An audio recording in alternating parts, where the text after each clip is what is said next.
kind of think of e-commerce has been around for a while, and yes, that's true. But clearly in the pandemic, we've seen almost like a rebirth, so to speak, of e-commerce.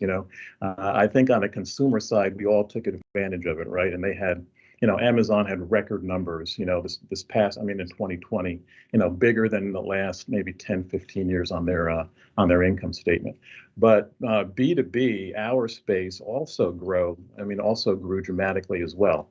I think the growth rates in 2020 were up about 50% year on year, and the 2021 numbers haven't been out yet, but I would suspect that they'll be close to that.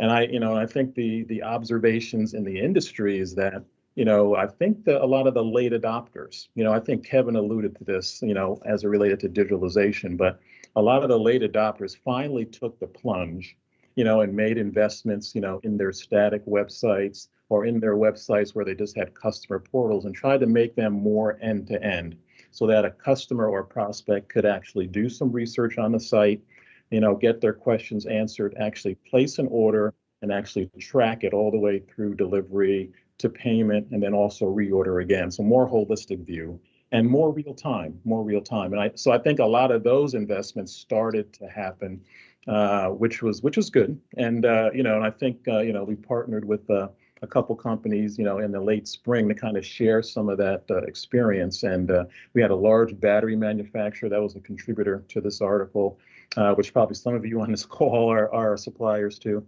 and a digital company who actually does this for a living. And they shared kind of a little bit of the business case, the key steps, and the best practices around, if you're going to do this, this is how you should do that. So I think clearly e-commerce is one of those foundational adaptations for many companies in the industry.